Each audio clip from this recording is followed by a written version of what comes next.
Good evening. We're ready to get started. I'm filling in for our dean to welcome you all here for this opening session of the Hayden Center for the fall semester. So I hope many of you have attended these wonderful events in the past, but I hope tonight's program will convince you to do it even more in the future. So I'm Ellen Lapson. I direct the International Security Master's Program and have been a loyal attendee at Hayden Center events. We're delighted that General and Mrs. Hayden are with us tonight. The center was obviously named in his honor for his long, distinguished career in intelligence, and the conversations that are held here, both in person and online, are really wonderful conversations that link intelligence issues to much broader discussion of national security and American foreign policy. Our speakers are often not only former and current practitioners in the national security agencies, whether they're diplomats, military officers, or intelligence officials, but scholars, journalists, and other representatives of other parts of American life that have an interest or a stake in intelligence kinds of issues and national security. So I hope you'll enjoy tonight's event. It's a wonderful lineup. I'm looking forward to it. And my next task is to invite Larry Pfeiffer, who puts these programs. He is the director of the Hayden Center, and he will introduce tonight's program. Thank you.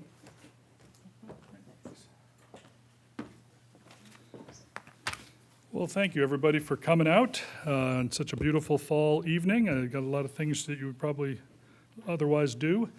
For those who have been here before, welcome back. For those who have not been with us, I hope this is the first of just many times that you will be coming to see us.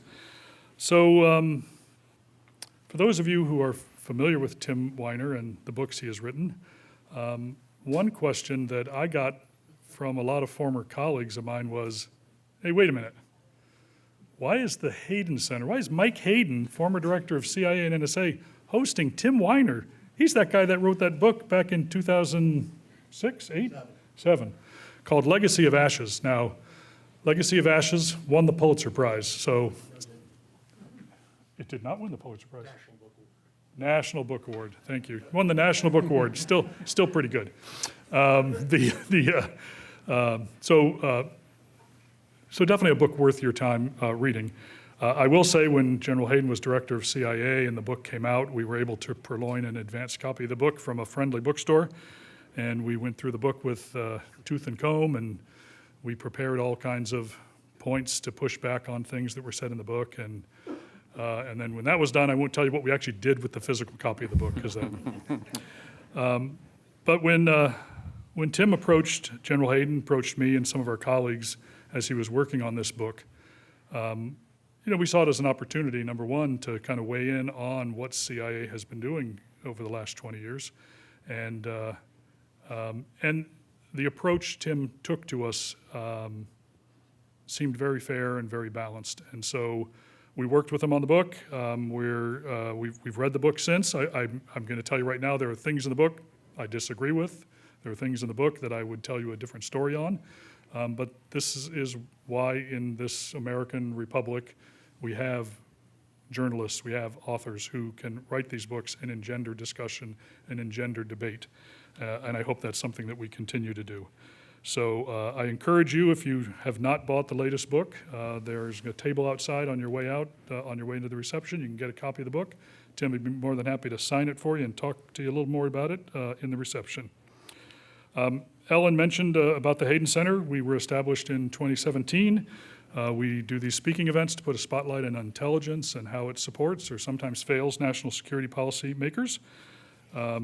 If you are interested in our events, if you go to our homepage, haydencenter.gmu.edu, or if you click on the QR code as you're heading out from the event this afternoon or this evening, you can just go in and put your email address so you can get alerted to the events as we begin to advertise them.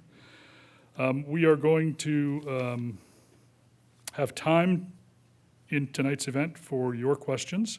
You may have noticed we have microphone stands on both aisles. When Greg gives you the heads up that it's time to line up to ask questions, please politely go and get in line, and we'll do our best to get to everybody's question. I would ask that you put your question actually in the form of a question, keep it brief. If you'd like to identify yourself, and if you've got a affiliation you're proud of that you'd like to mention, we'd love to hear what that is as you're asking the question, but if you prefer to remain anonymous, that's fine too.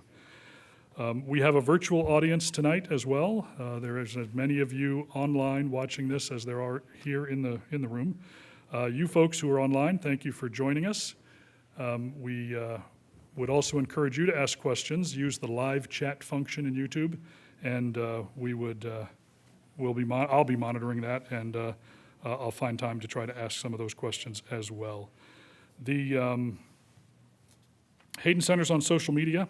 We're on just about all of them, so go search for Hayden Center on Blue Sky, Threads, LinkedIn, Facebook. We're not on Twitter anymore for a lot of different reasons.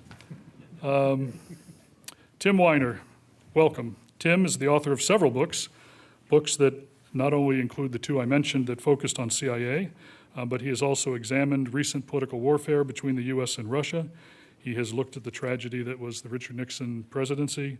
He has written a history of the FBI. He's written a book about the Pentagon's black budget, which I'm actually probably going to go look and find because I think that would be very interesting to read. Hard to find, huh? And he wrote a book about Aldrich Ames, who was an individual who betrayed his country, betrayed the United States. He covered these and other national security topics as well for the New York Times, and before that, the Philadelphia Inquirer for nearly 2 decades. Our moderator is Greg Myre. Greg is a national security correspondent for NPR, National Public Radio, with the focus on intelligence. He previously worked at NPR as their international editor and as the senior editor for Morning Edition. He is, before that, was a 20-year foreign correspondent for the New York Times and the Associated Press. He has worked all over the world, Africa, the Middle East, Russia, Afghanistan, Pakistan. He's also the author of a book with his wife, Jennifer Griffin, who some of you may know is also a correspondent with Fox News. They wrote a book back in 2011 about their times in Jerusalem. So with that, I will turn it over to our guests to begin the conversation. Thank you for joining us.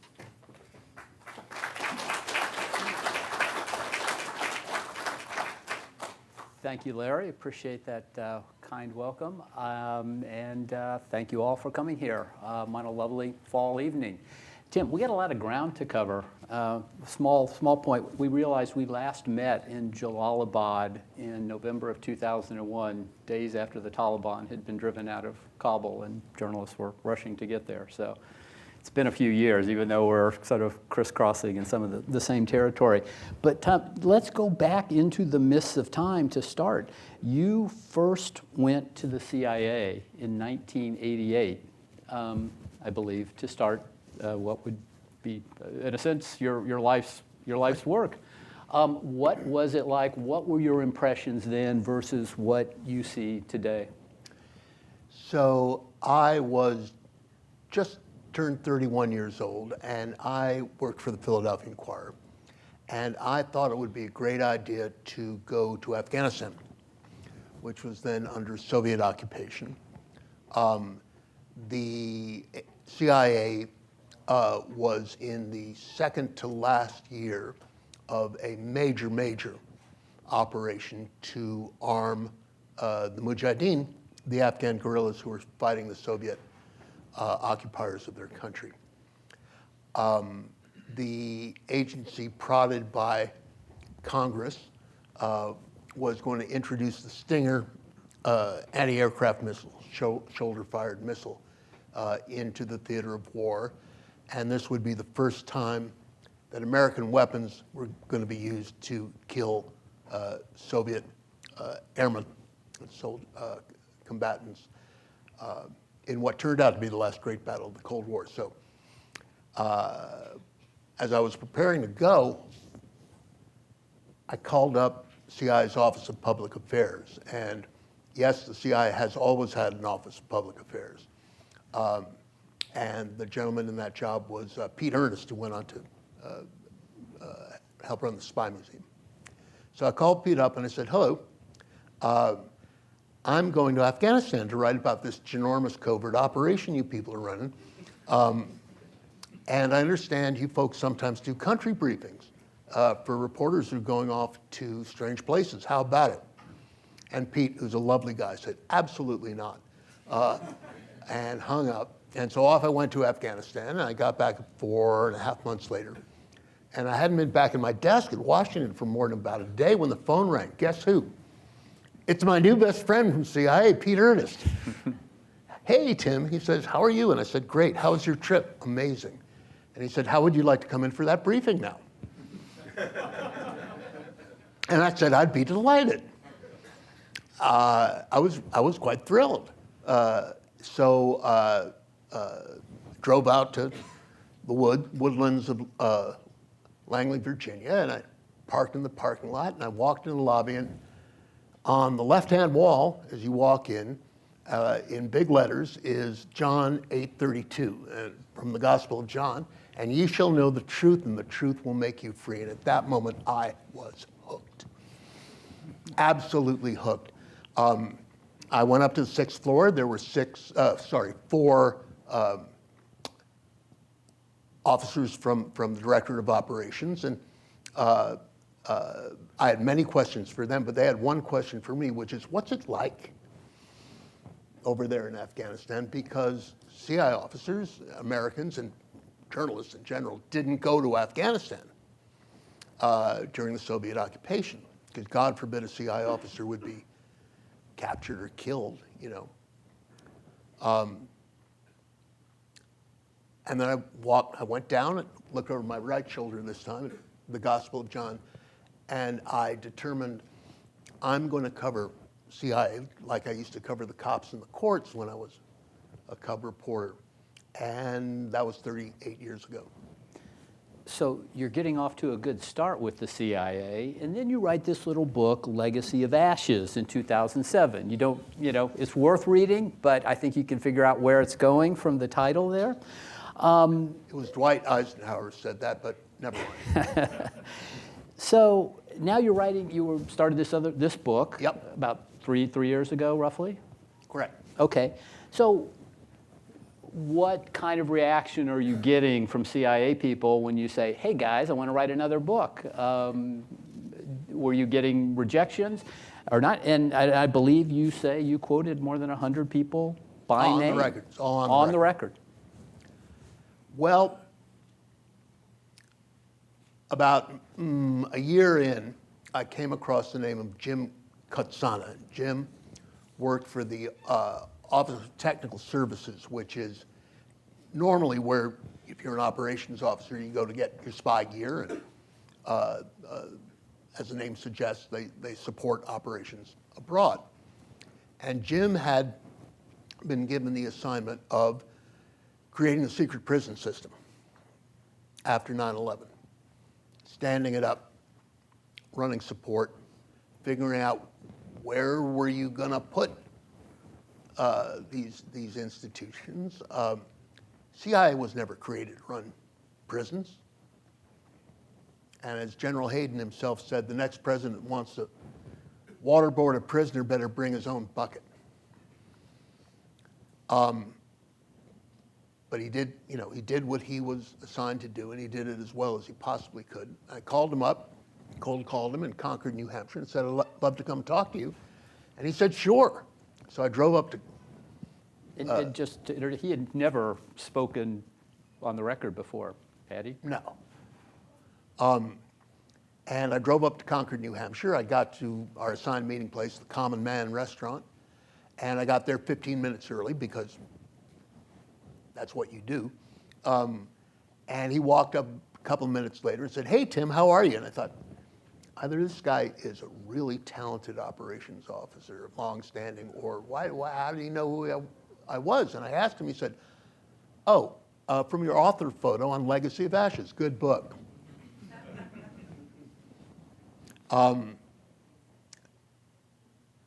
Very few people said no. For example, I had heard a lot about an unbelievable CIA officer, one of the most decorated of his generation, named Tom Sylvester, who was the chief of the clandestine service, top spy. And I called up the CIA Office of Public Affairs, which has come to tolerate me over the years. And I said, I'd love to talk to Tom, knowing that no sitting chief of the clandestine service had ever given an on-the-record interview going back to 1947. She said, I'll ask. And Tom said yes. So back I went to CIA headquarters, and we sat in a windowless room on the first floor. And he gave me an amazing interview. And I'm glad he did, because Tom had a heart-stopping career, not all of which he discussed with me. Highlights would include being up on a wind-swept ridge in Iraqi Kurdistan in northern Iraq in late 2002, 2003, executing a covert plan to penetrate Saddam's security and intelligence services, which he did. In part by recruiting a Sufi mystic, a sheikh, who had great sway over Saddam's officers. Later chief of station in Damascus at a particularly fraught time when General Hayden was director in 2006, 2007. And then being part of an extraordinary event in not just CIA history, but American history, which we'll get into later, which began in 2017. Tom was chief of the clandestine service from May of 2023 until very recently. He was slated to go, and this is by tradition going back to the 50s, when you step down as the chief of the clandestine service, your final posting is Chief of Station London. And John Ratcliffe canceled the assignment. We'll get into the wherefores of the current CI director in a minute, and Tom retired. Just, we're talking He weeks ago. canceled the assignment in part because Tom had given an on-the-record interview, and in part because Tom did not pass the ideological purity test that has been imposed on senior CI officers since January 2025. And let me point out, on a related note, so President Trump came into office, obviously, in January. You were finishing up your book, but it was not finished. It was published a couple months ago. It goes through April. And the president, when he came in, his, I think, first day or first full day in office, put out a list of dozens of national security officers whose security clearance was being revoked. And then this was before your book came out. I'll be clear on that. But then it does come out this summer, and you said 16 of the people in your book have had their security clearances revoked. By the Tsarina of National Intelligence, Tulsi Gabbard. I'd like to note that Thursday, Unjustly, I might add. 2 days from now, Thursday, will be the 24th anniversary of the 9/11 attacks. And without getting into too much history and relitigating all of that, could you talk about, and this, it was such a good, it's laid out so well in your book, and it's such an interesting read, about what the CIA director and the CIA more broadly was saying about al-Qa'ida in the run-up to 9/11, and then maybe a little bit of comparison and contrast what they were saying in the run-up to the Iraq War just over a year later. During the 1990s, after the Soviet Union collapsed, I think it's fair to say that CIA went adrift. The CIA is an instrument of American foreign policy. It's the president's outfit. It, with the rarest exceptions, does what the president tells it to do. And senior people, the chief of intelligence analysis, people in the clandestine service were saying, what is the mission now that the Soviet Union has been gone? And I think it's also fair to say that the foreign policy of the Clinton administration was, at least in the first 4 years, incoherent. we were going to spread democracy by selling sneakers to the Chinese. That didn't work out. On 8 August 1998, al-Qa'ida blew up 2 American embassies in Africa, one in Nairobi, one in Dar es Salaam. 2 at once wasn't twice as hard as blowing up 1. It was 100 times harder. Precisely coordinated attacks. The one in Nairobi killed 12 Americans, including, I think, 2 CIA officers, and 224 Kenyans. And I flew out there that night. Al-Qa'ida had done this at a distance of 3,000 miles from its base in Afghanistan. And if the CIA was wondering what its mission was before that attack, it knew now that counterterrorism was going to replace anti-communism. George Tenet, God bless him,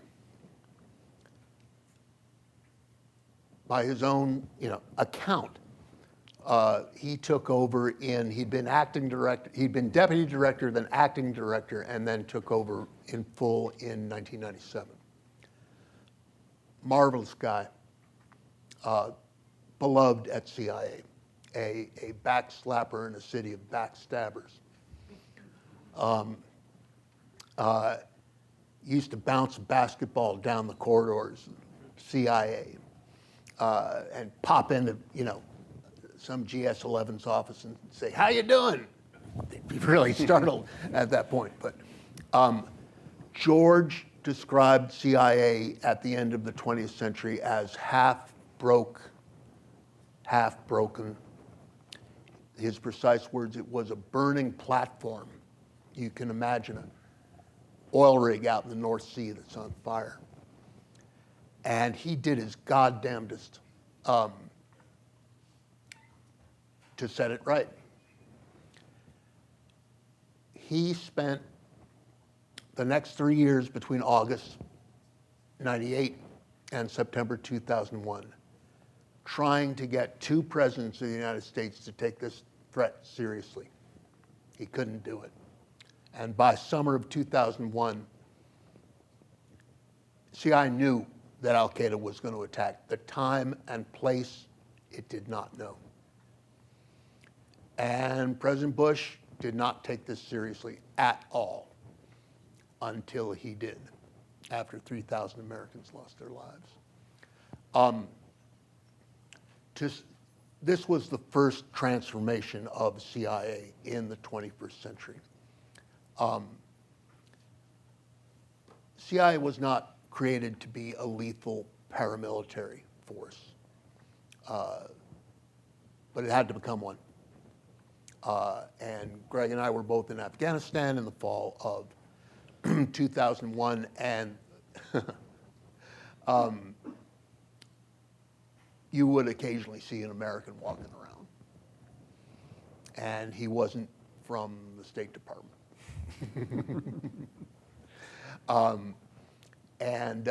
They did a remarkable job in toppling the Taliban from power. And then counterterrorism became the mission. It was the mission for 16 solid years. And I think it's fair to say that it pretty much swamped everything else. Of necessity, I think in the beginning, through General Hayden's tenure, through early 2009. By then, the station chief in Pakistan, John Bennett, was doing something that brutal interrogations did not do, which is that he was recruiting and turning al-Qa'ida terrorists into spying on al-Qa'ida for the United States. A remarkable accomplishment. And that, as much as anything else, was what beat the path to bin Laden's door in Abbottabad. I will return to this theme, but espionage, which is what the CIA was created to do,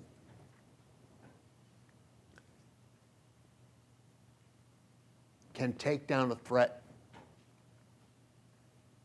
better than war. And I think this is where we want to talk about AQ-Con. Absolutely. Set it up perfectly. Your book has some really fascinating stories about people whose work I was not familiar with. I mean, I knew the story of AQ-Con, and for those, I'm sure many of you know, Right. but who I don't, he was. Well, Greg, that's because they were success stories. And it's, again, quoting General Hayden, our successes generally go unheralded. If they go heralded, they're not successes.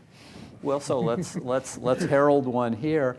A woman, Paula Doyle, and what she did in the AQ-Con case. AQ-Con was a Pakistani scientist who helped Pakistan develop a bomb and then became a salesman for nuclear technology. AQ-Con, so pick up the story there. AQ-Con had spent 25 years gathering the materials necessary to build a nuclear weapon. And the Pakistanis exploded the first Islamic bomb in 1998. AQ-Con, unseen, but not for long, then flipped the switch, and instead of becoming an importer, became an exporter. And he would sell to anyone, the North Koreans, the Libyans, and other bad actors. Iranians. The Iranians, although, funny thing, the Iranians have been trying to build a nuclear weapon since the 1970s. They never quite got there, did they? Some remarkable CIA technical operations have kept that from happening. So this is the late 90s. This is going in 99, turn of the century, 2001. And the State Department and CIA had been working on non-proliferation for many years. And Paula Doyle, who had been at the State Department working on non-proliferation, was one of the first to see it wasn't doing the job of stopping the spread of nuclear weapons to rogue states.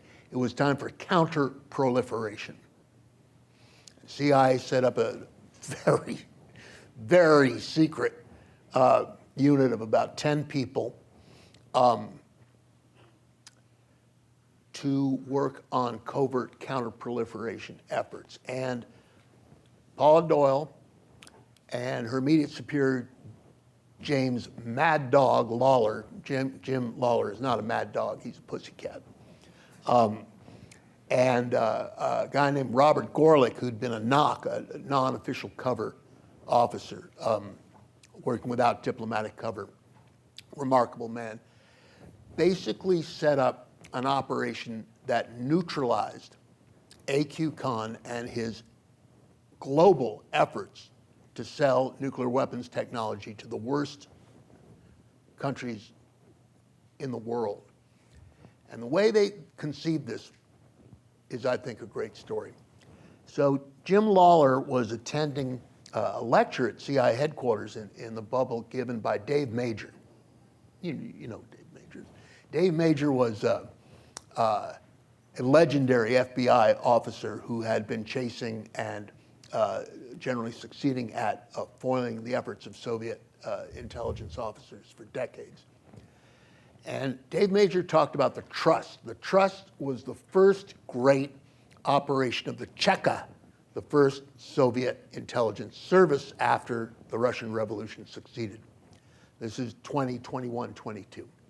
And the Trust was a sting. There were Russian counter-revolutionaries living in Europe. And the Cheka set up fake counter-revolutionary offices throughout Europe. And the real counter-revolutionaries came and they were captured and killed, moths to the flame. So what Jim and his colleagues did was to set up a nuclear weapons proliferation operation in places like Doha. They became part of AQ-Con's network. Gathered in intelligence, gathered in people, gathered in. They got to the point where President Bush came to CIA headquarters before 9/11, and George had Jim Lawler brief him, and he said, "Mr. President, at this point, the CIA could become its own nuclear state," which was wouldn't have been a good idea, but he'd take the point. And they took A.Q. Khan down in 2003, just as this, George Tenet called A.Q. Khan as dangerous or more dangerous than Osama bin Laden. People were quite concerned because A.Q. Khan's outfit in headquarters in Pakistan was about 150 miles as the crow flies from bin Laden's outfit in Afghanistan. And God forbid the two, would collaborate.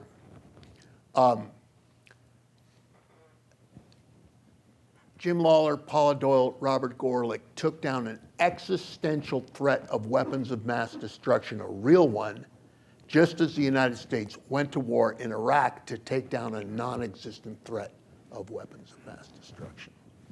And my point is, espionage is better than war. Way better. And just to wrap that up, A.Q. Khan was put under house arrest and died a few, sort of No, house he arrest. died just a few couple years years ago. ago. No, he just, I think. Phony house arrest. Yeah. But he wasn't selling nuclear weapons technology to Pyongyang or Tripoli. Exactly, Tripoli. exactly. I want to talk about something that is still ongoing, which is U.S.-Ukrainian intelligence cooperation. I've been going there since the war started. I just got back a week ago after spending the month of August in Ukraine. And something I feel, and I don't have all the details that I'd like to have, but is that cooperation. On this particular trip, you could see it in the way that the Ukrainians are hitting Russian oil refineries deep inside Russia.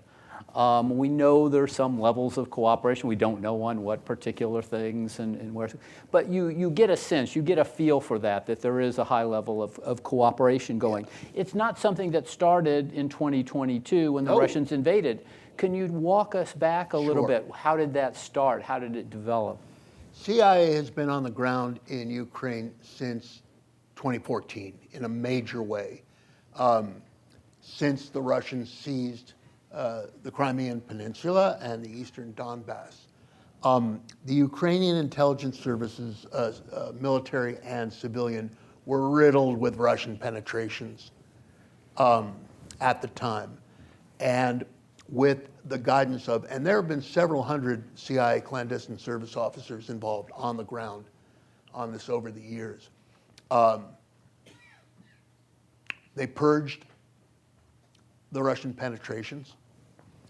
They helped build up civilian and military intelligence services of Ukraine. And by 2017 or so, the Ukrainians had some pretty good intelligence operations going. At this point, the scene changes, and here's where I want to reintroduce Tom Sylvester. It's the spring of 2017. The Russians have just run what General Hayden called probably the most successful covert operation since the Trojan horse. They have monkey-wrenched the American presidential election to help elect Donald Trump. And they got away with it. There was a new chief of the clandestine service in the spring of 2017, and his name is Tomas Rakusan, Tom Rakusan. Tom Rakusan's roots are Czech. His parents were Czech. And he was 9 years old when Soviet tanks rolled into Czechoslovakia in 1968 to crush the Prague Spring. His feelings about the Russians are bred in the bones. So in late spring, early summer of 2017, Tom called in the best people, the most experienced people in the clandestine service, CIA. And he said to them, look here. And these people had been doing counterterrorism 24/7, 365 for 15 years, basically. He said, look here, I got to clean this up a little bit. The Russians just manipulated our freaking elections. how do we make sure this never happens again? And he said to them, I want you to take the talents that you have honed in targeting terrorists. And by targeting, I don't mean putting warheads on foreheads. I mean, that's me talking. By targeting in this context means, who are they? Who are they at home? What are their true names? Who do they love? Who do they hate? What makes them tick? With the goal of recruiting them to spy for the United States. And Rakusin said to his top officers, I want you to take the talents that you've honed in targeting terrorists and train them on the Russians. I want you to recruit Russian spies, Russian oligarchs, Russian diplomats. I don't care if you don't speak Russian or you've never been to Moscow. That's your mission. And these folks, and at least one of them is kind of a public figure now, Mark Polymeropoulos. He's on TV a lot talking about national security. Second most famous Greek in the history of the CIA after George Tenet.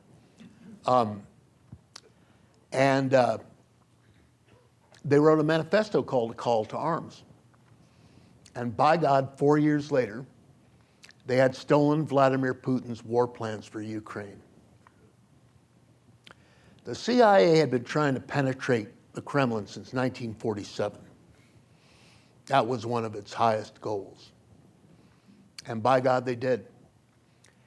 And then Bill Burns, the director of CIA, greatest American diplomat of his generation, and one of the great CIA directors of all time, said, well, I'm going to practice a little intelligence diplomacy here. We're going to tell the world about this. Normally, when the CIA steals a huge secret, it does not tell the world about it. But Burns convinced the president and the Secretary of State it would be a good idea. They did so. And the world, and by which I mean NATO, said, really? Aren't you the people that told us Saddam had weapons of mass destruction 18 years ago? And Burns said, really? Trust me on this. And while this didn't stop the war, I mean, it wasn't just his plans to invade, it was a huge set of plans to create pretexts for invasion. Fake videos, fake incursions by the Ukraine, a political warfare operation, a disinformation operation to set up the invasion.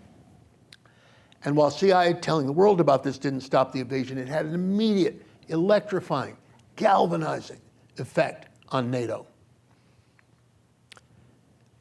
Going back to the beginning of this tale, CIA has been essential to the survival of Ukraine since 2014, a mission that is now very much in doubt since January 2025. And just to add a little note that you write about, and Bill Burns has talked about, as in January of 2022, a month before the war began, he was having to convince not only NATO, not only skeptics in this country, he was having to convince Volodymyr Zelensky that the Russians were invading. Zelensky was not convinced that this was more than a bluff. Well, you can understand that he didn't want to believe it. Leaders don't always believe intelligence that they don't want to hear.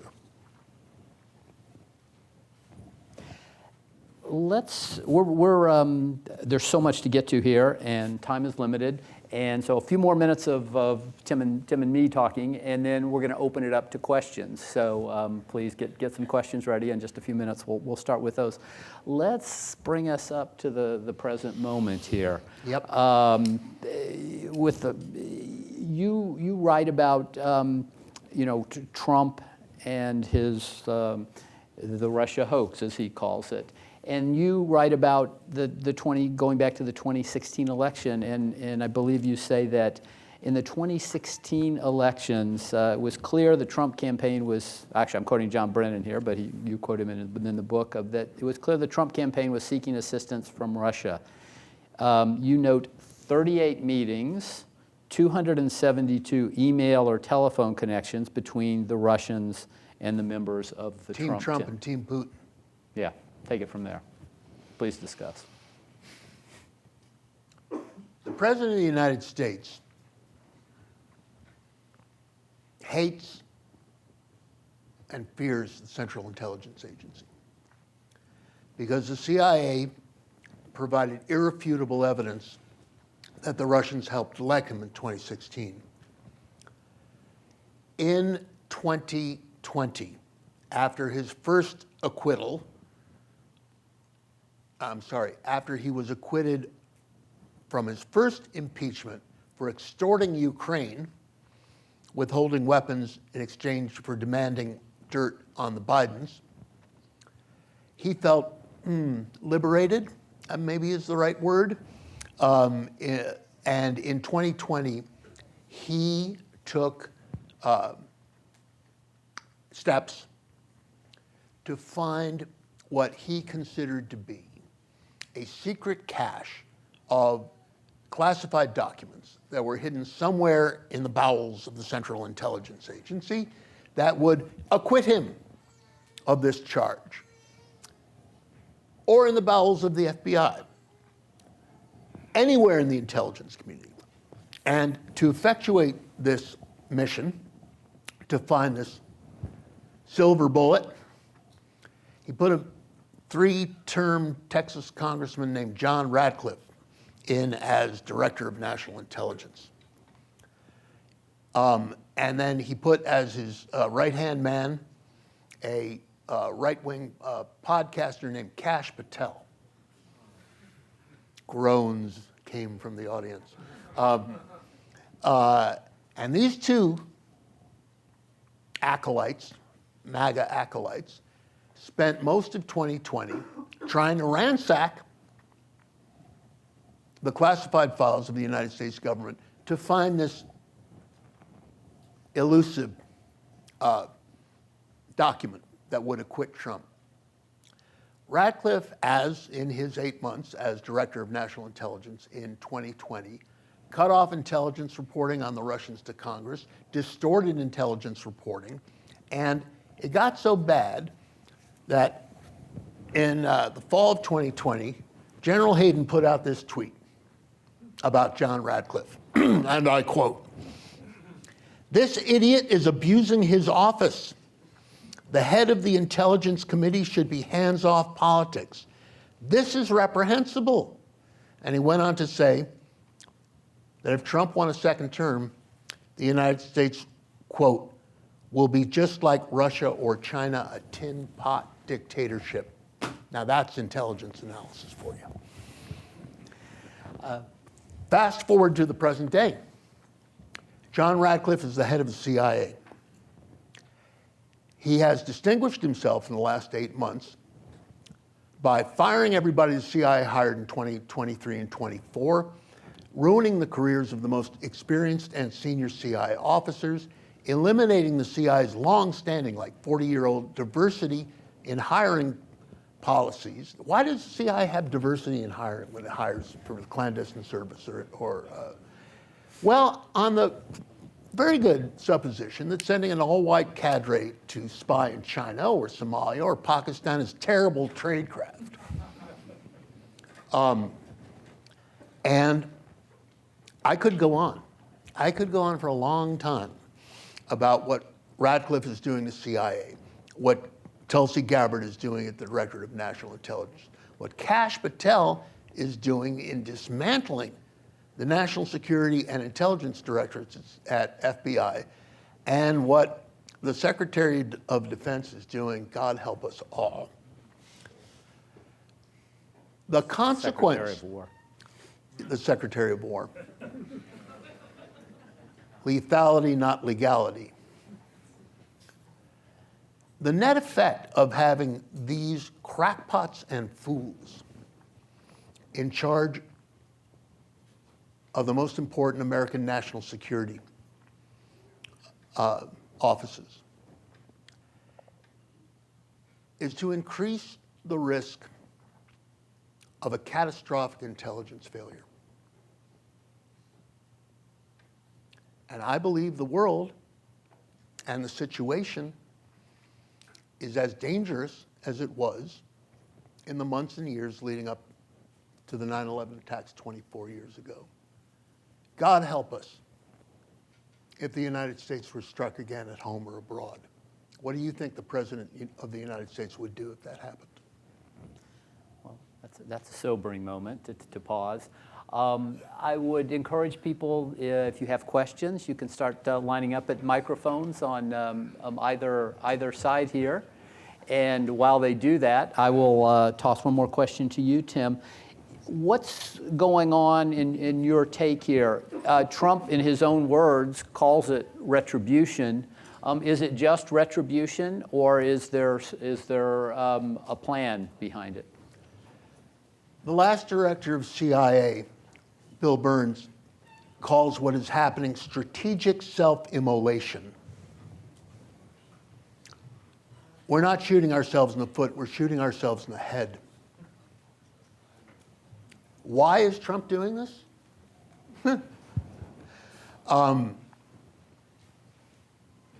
Well, he's trying to take down CIA because CIA fingered the Russians for helping to elect him. For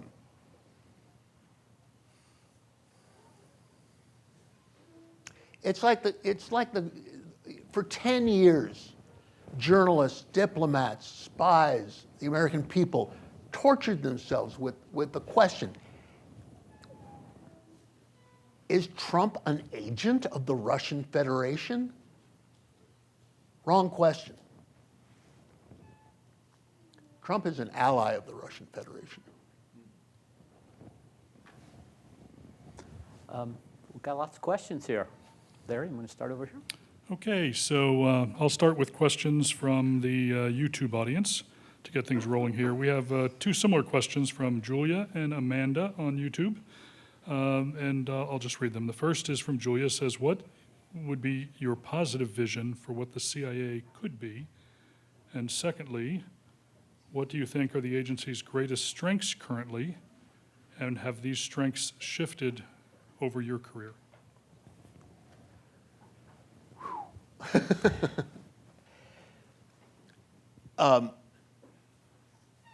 The CIA's unique mission is to conduct espionage. Espionage is, to quote President Eisenhower, a distasteful but vital necessity. The CIA clandestine service officer overseas is trying to recruit foreigners to betray their country, to commit treason, and to become spies for the United States. It is a bond that is forged both in trust and betrayal. The recruited agent is betraying his country. He is trusting the CIA officer with his life. It takes a special breed of cat to do this work. And the job, Sun Tzu said it in 3 words in The Art of War, 26 centuries ago. Know your enemy. That's the mission. And the CIA is uniquely structured and created to do this.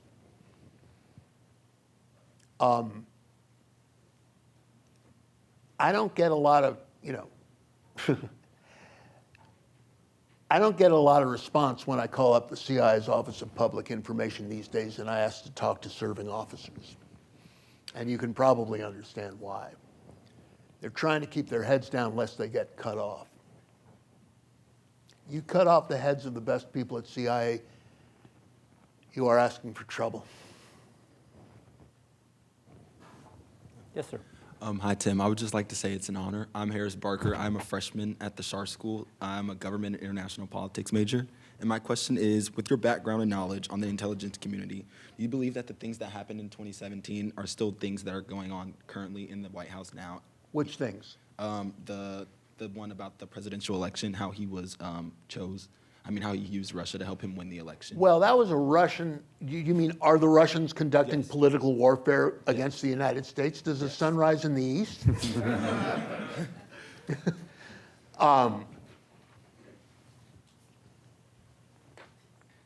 Yes.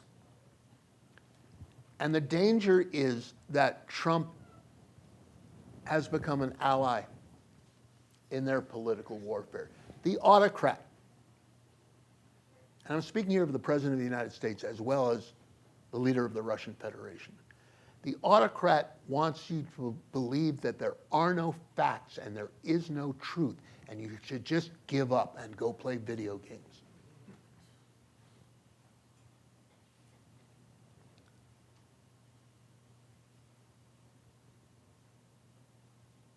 What do you think happened when Putin and Trump sat down over tea in Alaska the other day? Nothing good. Nothing good. You'll go far, young man. Yes, sir. Hello, my name is Sawyer Cooney, and I'm another freshman from the Starr School of Public Service. And overall, how would you rate the success of the CIA this century? In this century, Yep. compared to Compared to like on a scale of 1 to 10? the Cold War. Oh, the or- Cold War.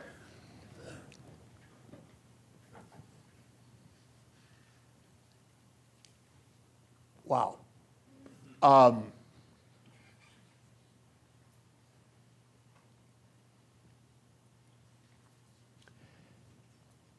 America won the Cold War in part because Soviet communism was a rotten political and economic system.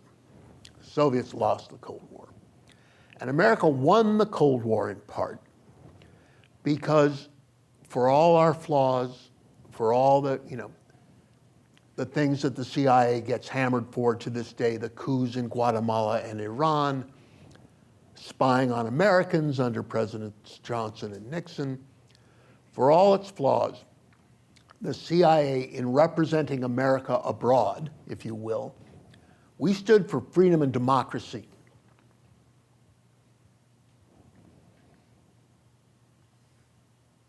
And I fear that the lights on the shining city in the hill are going out.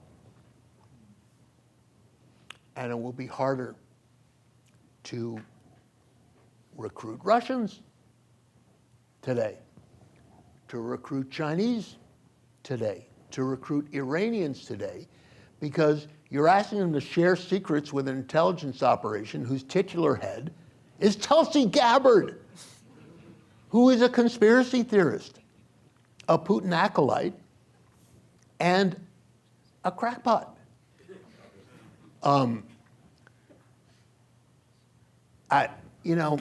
A wise man once said, he who lives by the crystal ball will wind up eating broken glass.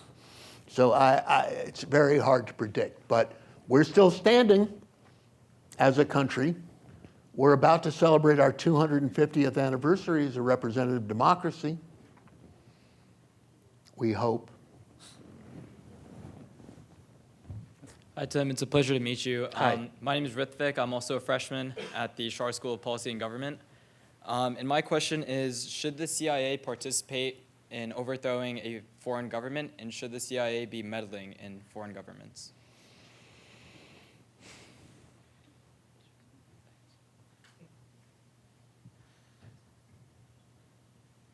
Trying to remember the last time the CIA overthrew a foreign government.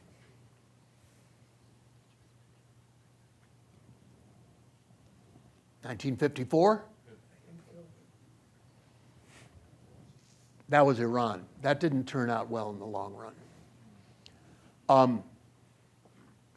The overthrow of a foreign government, I believe, in this day and age, couldn't be effectuated by the CIA as an institution. Presidents tend to send in the Marines when they want to overthrow a country.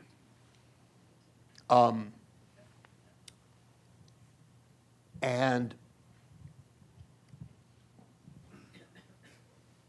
one of the 20,000 things that I worry about nowadays vis-a-vis CIA is, as I said earlier, the CIA is an instrument of American foreign policy. It is an executor of American foreign policy. And it is exquisitely sensitive to presidential command and control.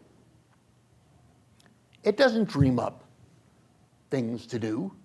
I mean, it's not like a couple of CIA officers were on their second martini in 1960 and one of them said to the other, hey, I got a good idea, let's go kill Fidel Castro. That didn't happen. It was President Eisenhower and John F. Kennedy and his brother Bobby who wanted Castro dead.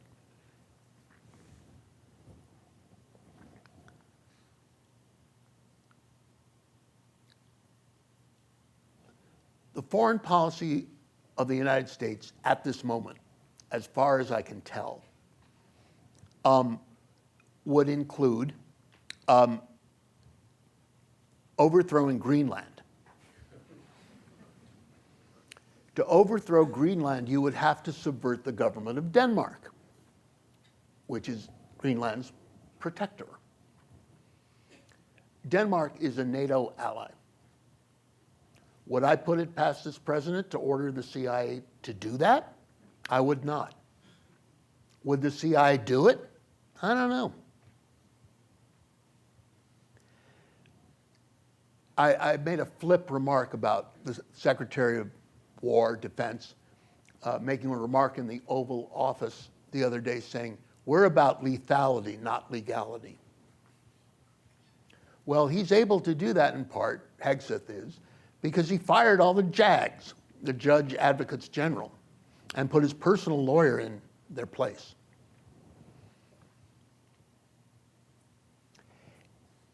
If a military officer and a CIA officer swear the same oath to the Constitution, not the president,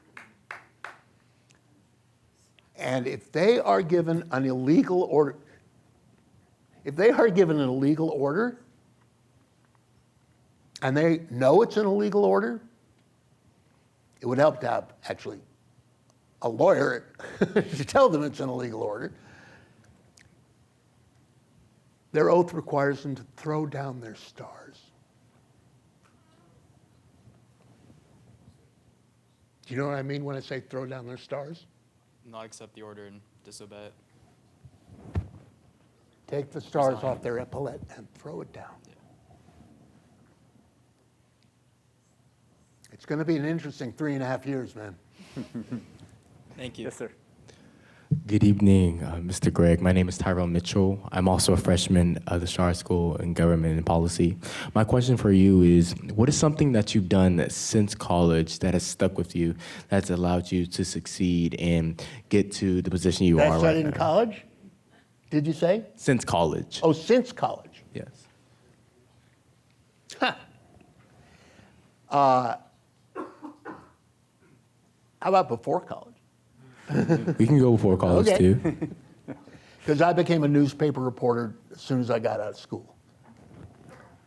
And, it took me years to learn how to write a simple declarative sentence. That helps a lot. When I was a teenager, way back in the 20th century, I used to hitchhike across the country, coast to coast, 14, 15, 16 years old. My poor mother. But I always got picked up. And people pick you up when you're hitchhiking, not generally out of the milk of human kindness, but because they're bored. It's a big country. It's a long way from Indianapolis to Salt Lake City. And they want to talk about the most fascinating thing in the world, which is themselves. But often as not, they're inarticulate on the subject, and you have to ask them questions. You have to draw them out. And I didn't know what I was doing. I was a teenager, but that's how I learned to do an interview. And to try and have some empathy for the person I'm interviewing. To try and understand what makes them tick. A quality, I would add, that is very useful if you're a CIA covert operations officer. Thank you. You're welcome. Hello, sir. My name is Montgomery Vanek. I'm also in the Shar School. I'm from the state of Ohio. I want to thank you today for your time. This has been extremely interesting. My question for you today is about the Iranian threat. It seems like whether it's president to president or even the same president, that we don't always have the same policy when it comes to the Iranians. And my thought process behind that is in 2019, they attacked our bases in Erbil and Baghdad in Iraq, and I didn't think we had the response that I thought we would have, and I'm not sure if we handled that correctly. And then obviously recently, I'm not even sure if we handled the recent Iranian issue, let's say, correctly. And so my question to you is, what do you think our policy is towards the Iranians, and what do you think it should be? At this present moment, Yes, that's correct. let the Israelis handle it, is, I think, the policy of the United States on that issue. Okay. Let them assassinate the nuclear scientists. Let them blow up Iran's allies, and hope it doesn't get into a, World War III. Thank you. Sorry about that.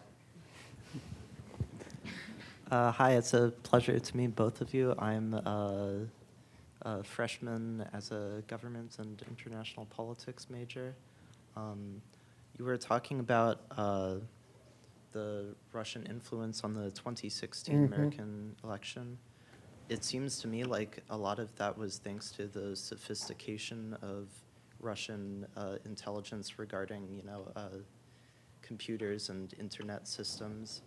I was just wondering if you think the American intelligence has caught up to that level of sophistication and counterintelligence, or just intelligence? That is a great question. The success of the Russian operation to monkey wrench the 2016 election had several facets.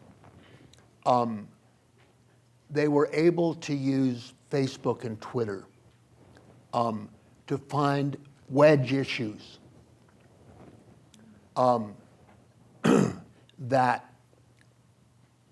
rub salt in the open wounds of the American body politic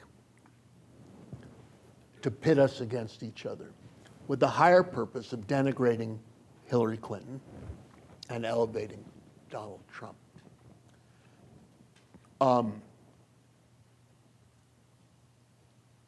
They had people very high up in the Trump campaign, including his first campaign manager, Paul Manafort,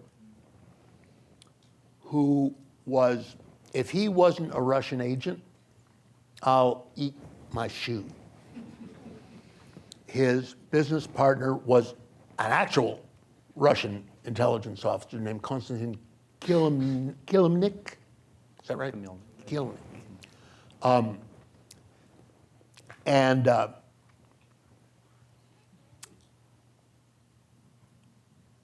He also, the operation, the technical sophistication of the operation that penetrated the Democratic National Committee's servers and spread, I don't know how many tens of thousands documents, out into the political theater like so much poison confetti.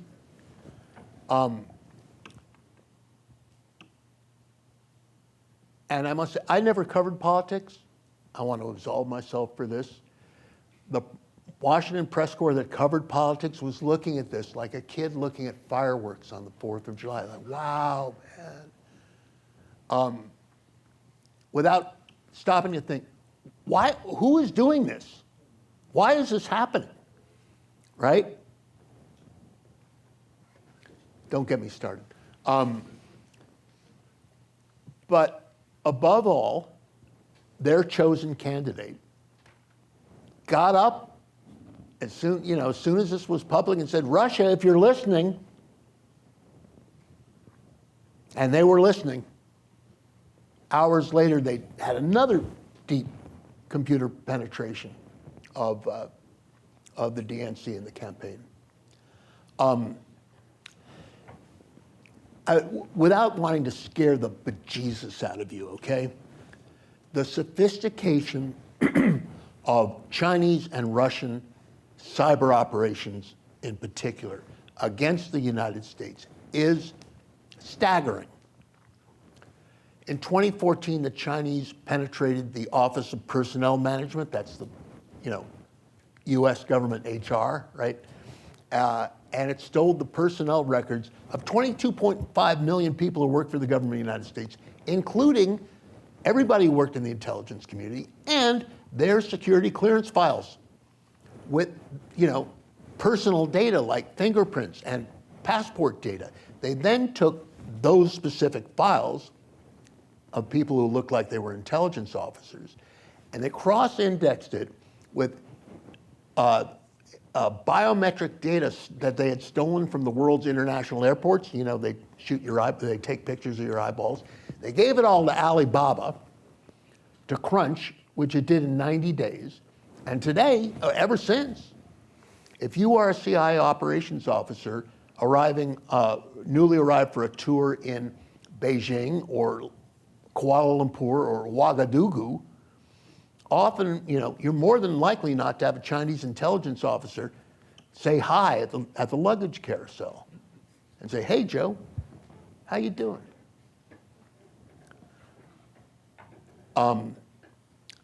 There's much more. The Chinese have penetrated all the major US telecoms.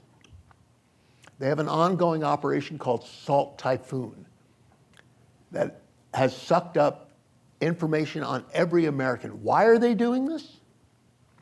To achieve information dominance over the United States. Xi, the Chinese leader, said shortly after he took power, data is the new oil. So in a crisis, God help us, or a confrontation, they have a map, an information map of the battlefield, which is us. So the Chinese, after Sun Tzu, they want to know us. The Russians just want to screw us.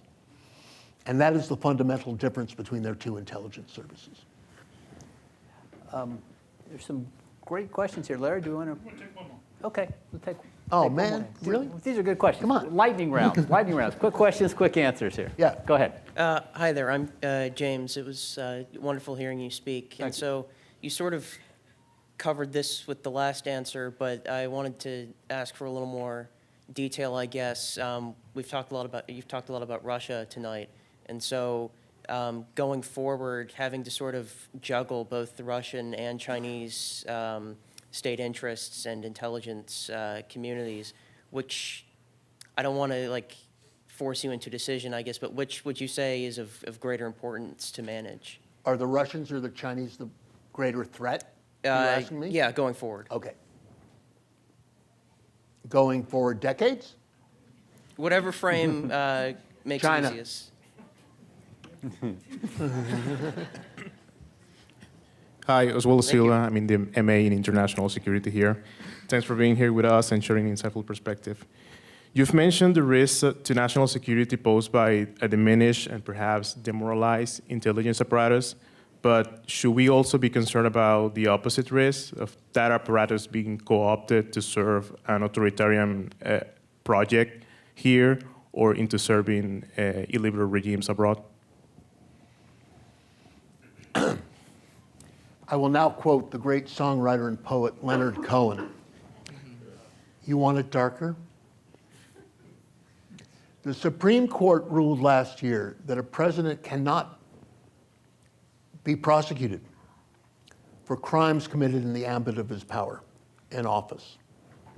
What that means, in effect, and I'm paraphrasing Justice Sotomayor's dissent in this case, that if the President of the United States were to order the assassination of a domestic political rival, he would probably get away with it.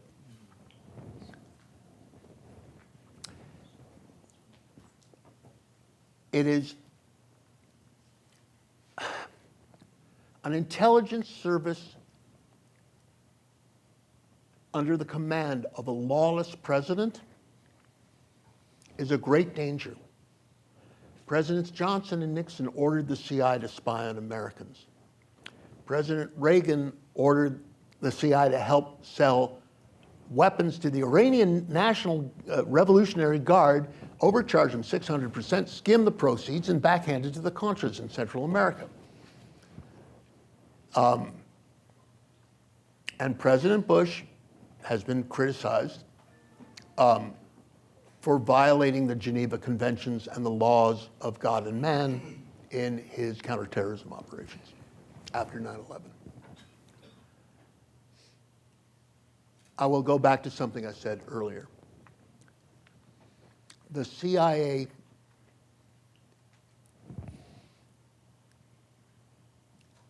is incredibly responsive and sensitive to presidential commands. Should this president order the CIA to do something that would violate officers and analysts' oath to the Constitution, I believe that they would throw down their stars. And I am terrified to think what would happen if they did not. Thank you. Larry? Okay, so I apologize to those of you still standing. I encourage you to come to the reception and corner Tim or Greg with your questions and continue the conversation over there. Before we go, I did want to acknowledge one additional guest we have in our audience. Here in the front row is the Honorable J.D. Spain. He is one of the board members of Arlington County. And so if you're from Arlington and you got any questions about what's going on, please check him out. And thanks for coming out and supporting what we do here in this county. There you go, Semper Fi.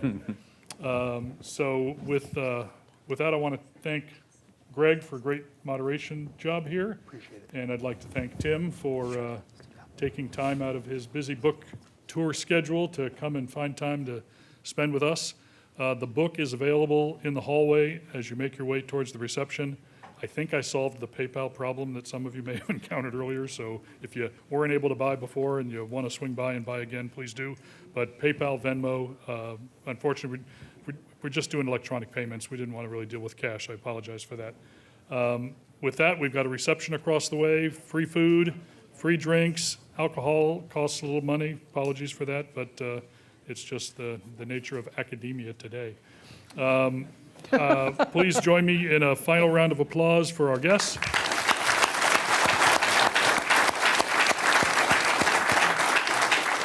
And I would ask the audience to go ahead and make your way across to the reception and give our guests a chance to get their microphones off, and they'll be joining you there in a minute.